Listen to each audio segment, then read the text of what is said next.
우리가 어떤 일을 열심히 하거나 꾸준하게 할 때 근성이 있다라는 말을 간혹 말하기도 합니다. 지금 월드컵이 한창인데요. 우리나라가 8강에는 진출을 실패했지만 그러나 포르투갈전에서 보여준 그 멋진 경기는 아직도 머릿속에 생생하게 떠오르기도 합니다.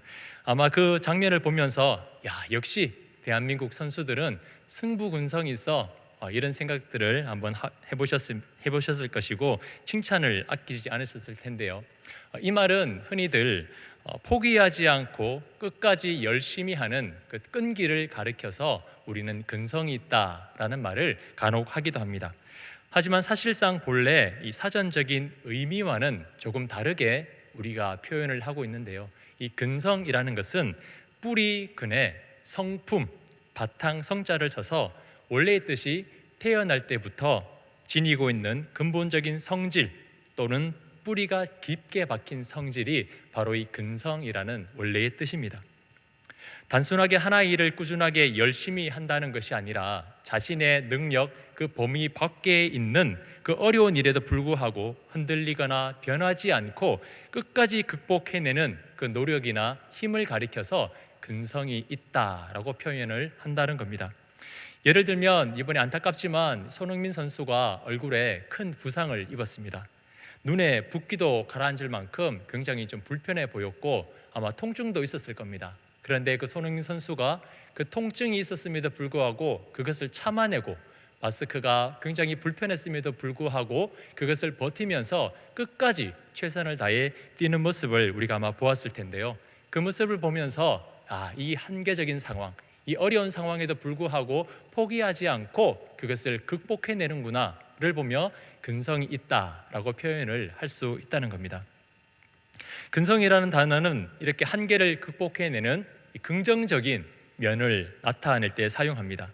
하지만 이와는 반대로 정반대로 오히려 한계를 극복해내지 못하는 부정적인 상황을 말할 때에도 이 근성이라는 단어가 사용된다는 겁니다.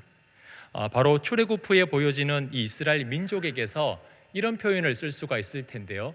노예 근성이라는 단어를 저는 사용을 한번 해보기도 합니다. 어떤 상황에서도 그 중심이 깊이 뿌리 박혀서 흔들리지 않고 극복해낸다는 이 근성이라는 단어가 노예 뒤에 나온다면 어떤 의미가 되겠습니까? 이 노예라는 정체성이 어떤 상황에서도 흔들리지 않고 깊이 뿌리 박혀 있어서 그 사람에게 영향을 준다라는 의미가 되는 겁니다. 이스라엘 백성들은 430년 동안 애굽의 노예로 살았습니다. 지금 출애굽하고 있는 세대들 또한 이미 태어날 때부터 노예였습니다. 노예라는 신분은 이들에게 있어서 갑작스럽게 찾아온 것이 아니라 이미 수백 년 동안 내려온 뿌리 깊은 정체성이었습니다. 그런데 어느 날 하나님께서 이 히브리 노예들을 애굽에서 건져내신 겁니다. 불가능한 일이 일어난 거죠. 꿈이나 꿔볼 수 있었을 텐데 그것이 현실로 이루어진 겁니다.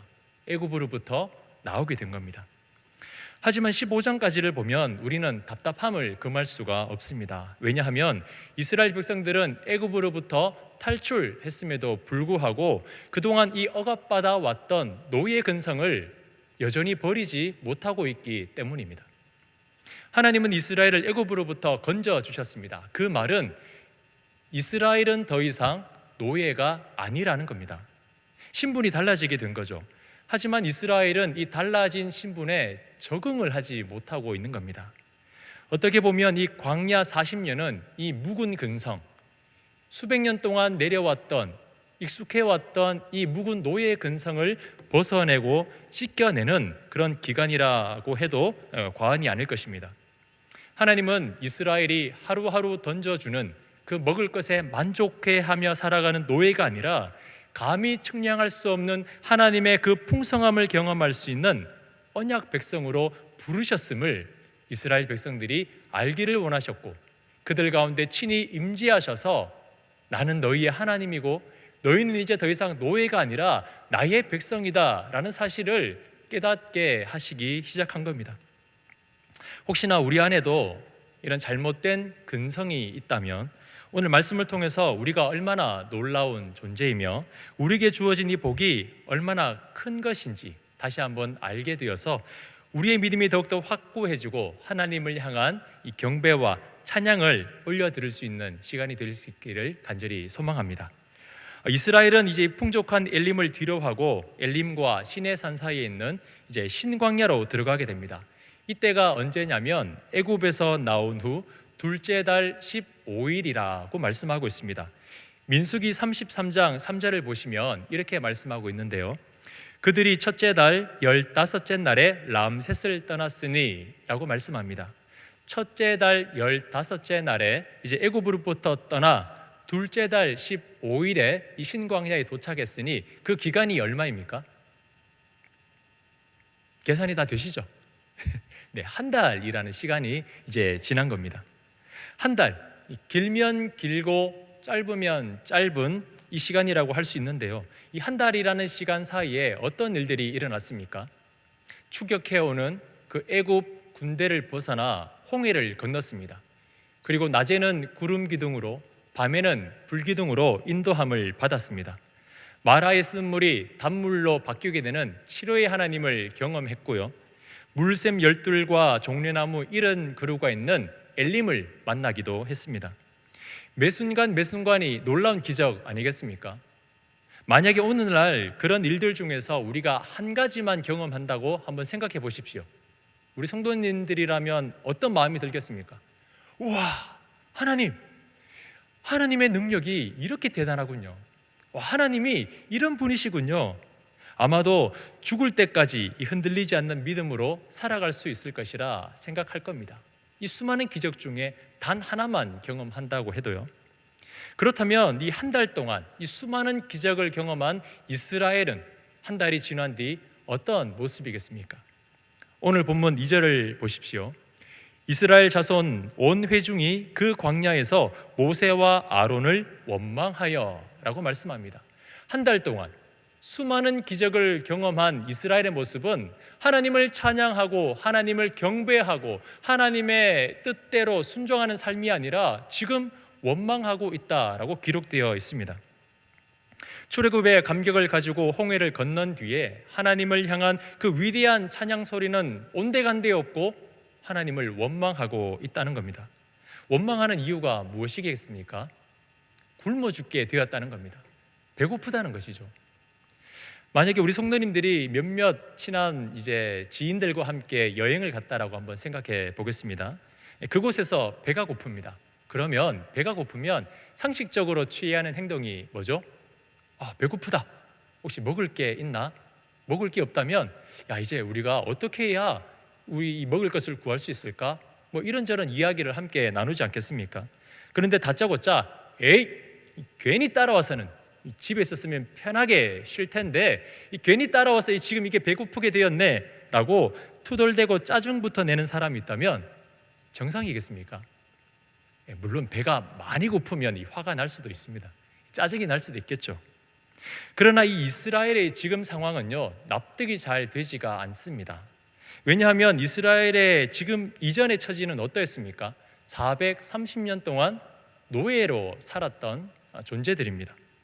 노예로서의 노동이 얼마나 고되고 극심했던지 고통스럽게 탄식하며 부르짖었다라고 기록될 정도였습니다. 그렇게 이스라엘은 430년 동안 너무나 큰 고통을 당했던 것이죠. 그러다가 지금은 애굽에서 나와 엘림을 떠난 후에 얼마 동안의 목마름과 배고픔을 경험하고 있다는 겁니다. 사랑 성도님들, 430년의 고통과 며칠간의 목마름과 배고픔, 이 두 기간이 비교가 되겠습니까? 감히 비교 대상이 되지 않는 거죠. 그러나 이스라엘은 이 지금의 얼마의 배고픔 때문에 애굽 땅에서의 노예의 신분이 그립다는 말도 안 되는 핑계를 대고 있는 겁니다.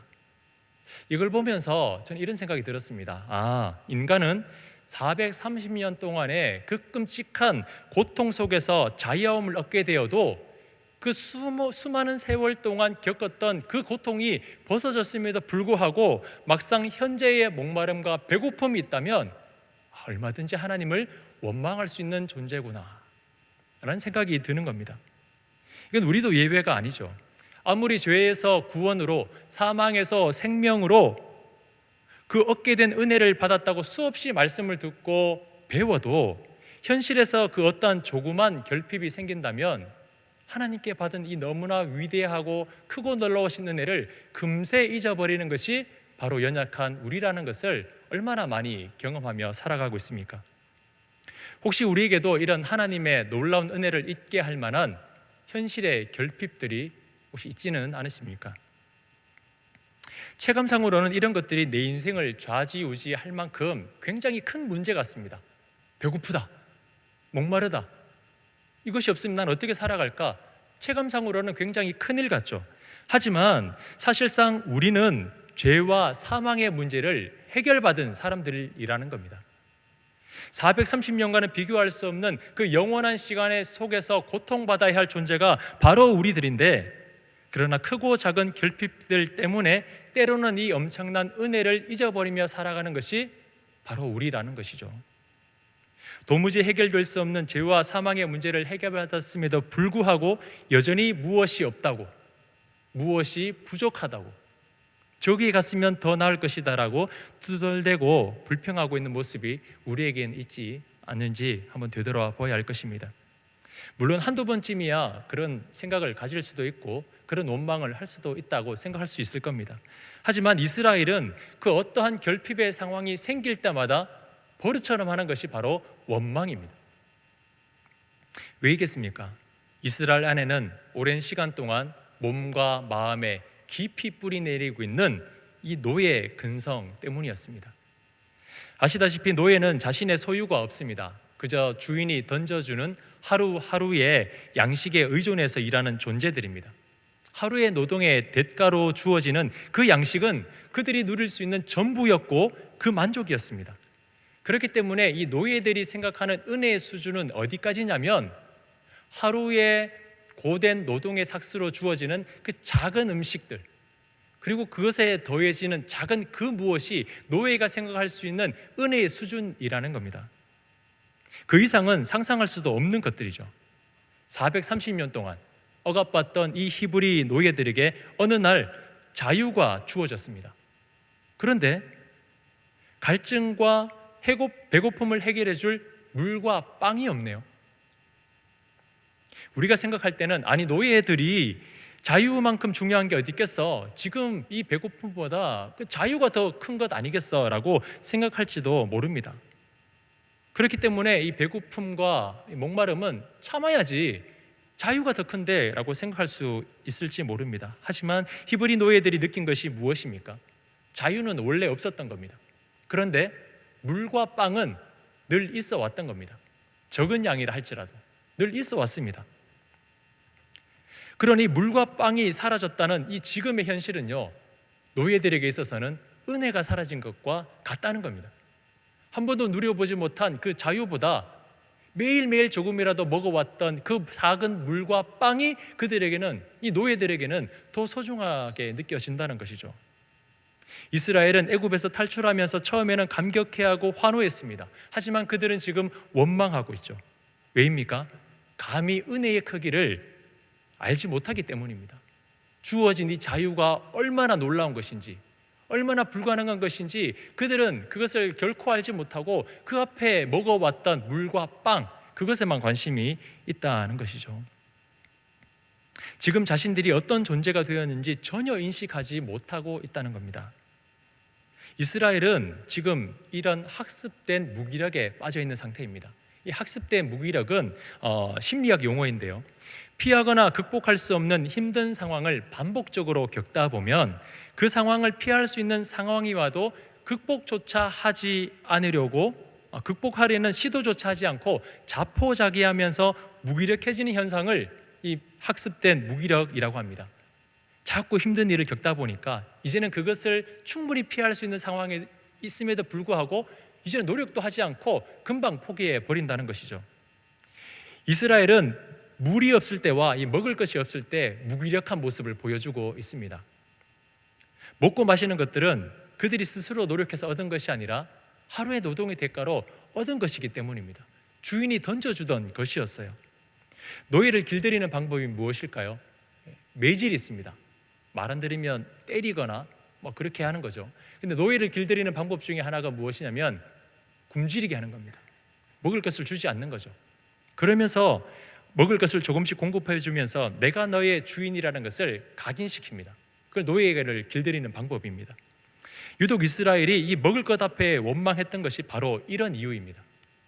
먹을 것이 없어지면 무기력해지는 노예, 그들에게는 아직 노예 근성이 남아 있었던 겁니다.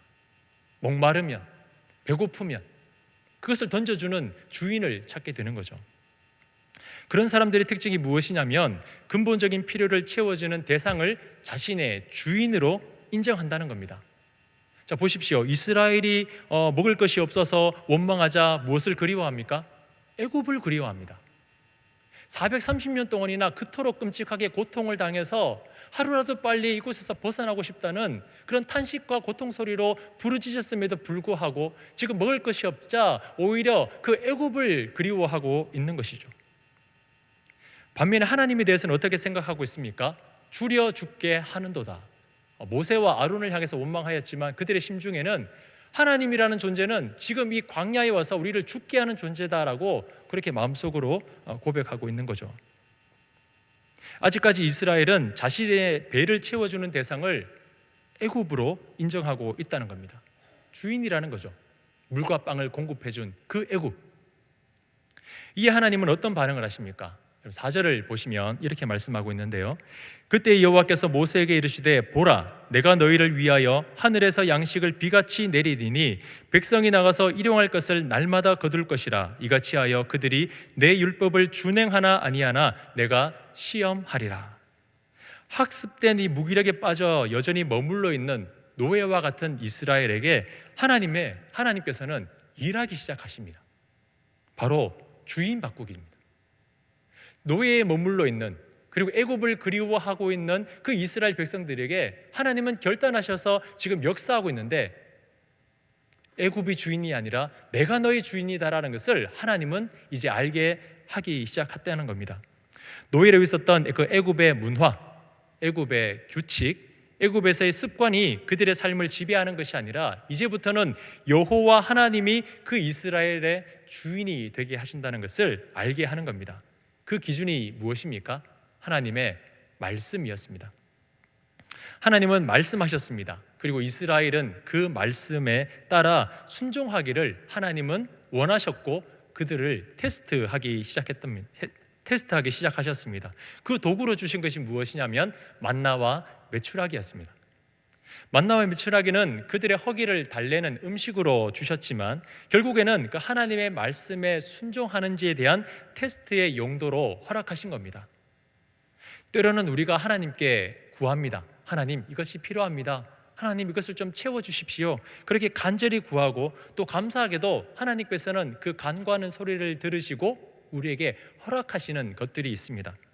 그런데 받는 것에만 우리는 만족해서는 안 됩니다. 와, 주셔서 감사합니다. 채워졌네요. 너무 좋아요. 여기에만 머무는 것이 아니라 하나님께서 왜 그것을 허락하셨는지에까지 나아가야 한다는 겁니다. 하나님께서 왜 이 간구를 들으시고 이것을 허락하셨을까? 그냥 우리가 필요해서 주신 것이 아니라 간구의 응답을 통해서 우리가 어떻게 살아가는지를 보기를 원하시고 또한 하나님이 우리의 주인 되시기 때문에 그 간구에 대한 응답을 하셨다는 그 확신을 우리에게 심어주시기 위해서 하나님은 우리의 필요를 채워주신다는 겁니다. 만나와 메추라기는 분명 이스라엘에게 있어서 지금 필요한 것이었습니다. 그러나 단순히 배만 채우기 위한 것이 아니라 그 만나와 메추라기를 통해서 하나님은 이스라엘이 하나님의 주인 되심을 알기를 원했고 하나님의 주인 되심을 통하여 이제는 하나님의 말씀대로 살아갈 수 있는 그 방법을 테스트하기 위한 도구로 주셨다는 겁니다. 비록 원망을 통해서 하나님께서 허락하신 만나와 메추라기였지만 이스라엘의 주인 되신 그 하나님은 이스라엘에게 어떤 일들을 행하십니까? 이스라엘을 배불리 채워주십니다. 저는 이 부분을 보면서 와, 하나님 역시 은혜의 하나님이군요, 사랑의 하나님이군요 라는 것을 다시 한 번 더 고백하게 되었습니다. 애굽은 이스라엘을 먹여주었습니다. 물과 빵을 주었죠. 하지만 그들을 노예로 부려 먹었습니다. 그리고 노예에게 물과 빵을 주겠지만 얼만큼 많이 채워주겠습니까? 늘 허기졌을 겁니다. 그래서 그 허기를 달래기 위해서 또 일했고, 그 다음에 주어질 작은 물과 빵을 또 공급받기 위해서 또 죽도록 일했던 것이 노예 아니겠습니까? 그런데 하나님은 허락하신 만나와 메추라기를 통해서 이스라엘을 배불리 먹여 주셨습니다. 먹을 것이 없어서 원망은 했지만 하나님께서 만나와 메추라기를 주셨을 때 부족해서 원망하는 일은 없었습니다. 하나님, 왜 이렇게 적은 양을 주십니까? 하나님, 왜 이렇게 배고픕니까? 먹어도 이런 원망을 한 적이 없다는 겁니다.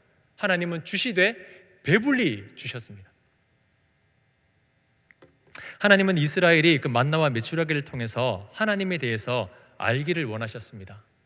너희의 주인된 나 여호와는 너희를 배불리 채울 수 있는 능력의 여호와다.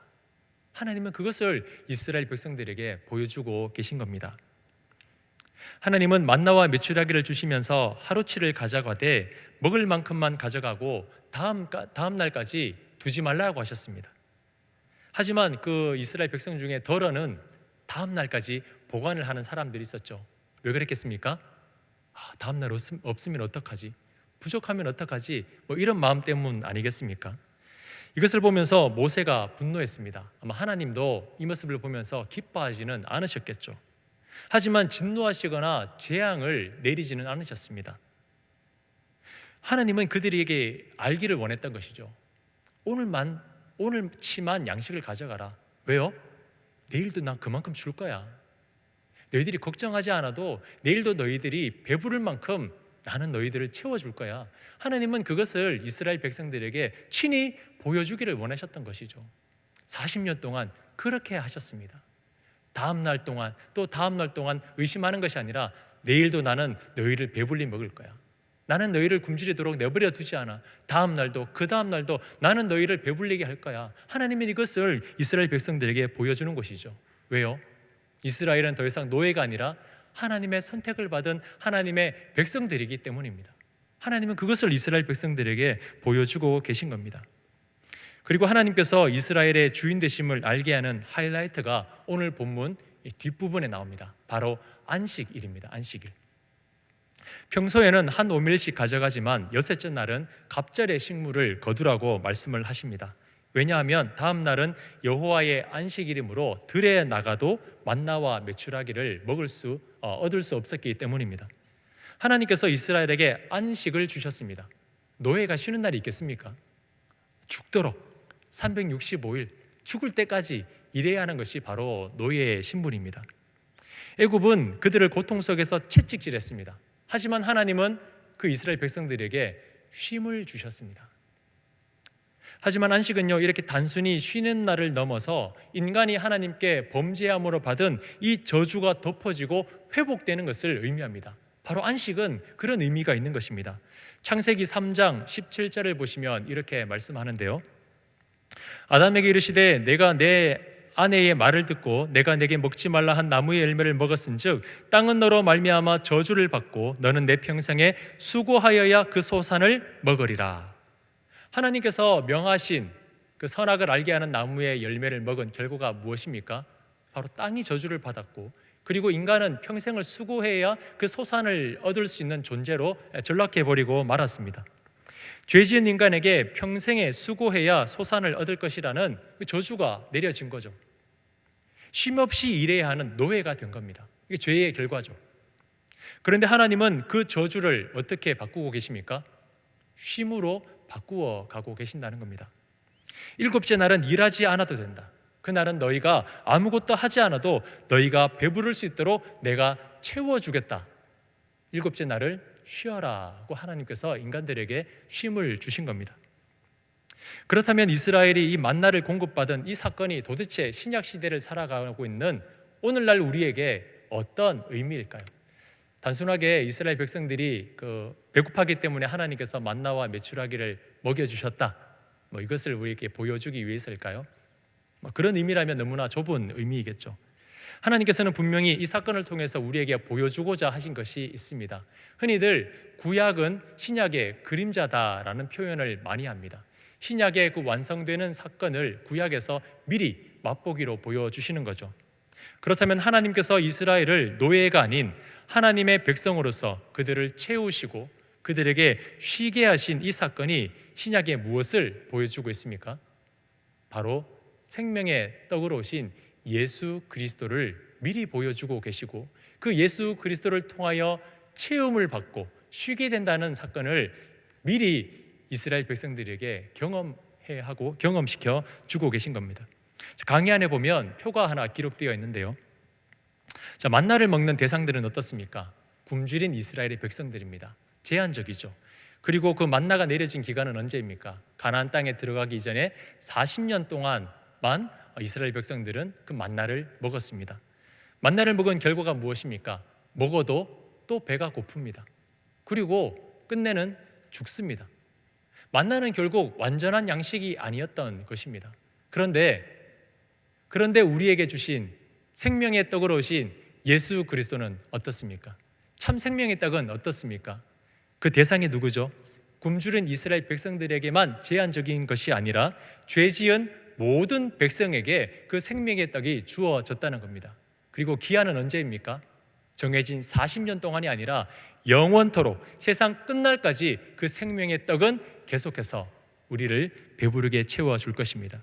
생명의 떡의 결과는 어떻습니까? 한 번 먹으면 영원히 줄이지 않습니다. 오늘 먹으면 배고프고 또 먹으면 반드시 죽는 것이 아니라 그 생명의 떡을 먹으면 영원토록 줄이지 않고 영원토록 살게 된다는 것입니다. 이것이 바로 하나님의 백성으로 부르받은 사람들이 누릴 수 있는 최고의 복이다라는 겁니다. 우리는 더 이상 이 물과 떡으로 배를 채우려고 떼쓰는 노예가 아닙니다.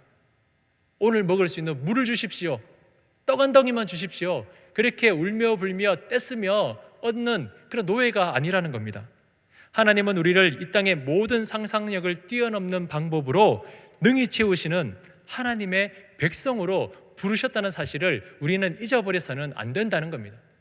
그런데 이 안에 있는 잘못된 근성이 여전히 나는 죄인이야, 여전히 나는 노예야 라는 인식을 심어줘서 우리 앞에 있는 그 작은 물과 떡이 없으면 불안해하고 불평해하고 투덜거리면서 하나님이 주시는 그 너무나 놀라운 구원의 은혜를 잊어버리게 만든다라는 겁니다. 공중 권세 잡은 자의 노예에서 벗어나 하나님의 백성으로 우리는 부르심을 받았고 그 백성들이 누릴 수 있는 최고의 복은 무엇입니까? 빌립보서 3장 8절에 바울은 이렇게 고백을 하고 있는데요. 화면을 보시면서 우리 다 같이 한 목소리로 읽어보면 좋겠습니다. 같이 읽겠습니다.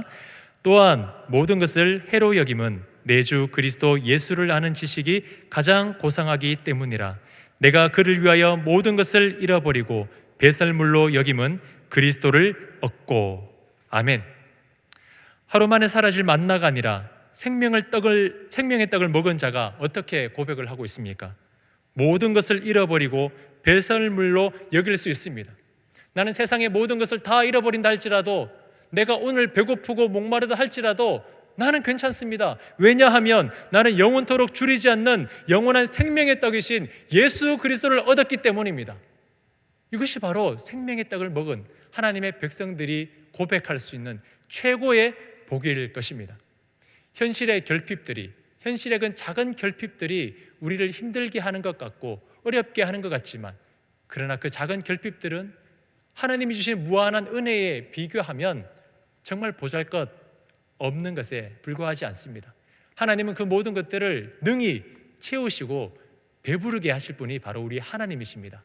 그렇게 오늘을 살아갈 때에 그 작은 것으로 염려하는 노예의 근성을 가지고 살아가는 것이 아니라 능히 채우고도 남을 그 하나님의 풍부하심을 얻고 그 하나님의 풍부하심을 체험해 나갈 수 있는 하나님의 백성으로 살아가시는 우리 모든 성도님들이 되시기를 주님의 이름으로 축복합니다.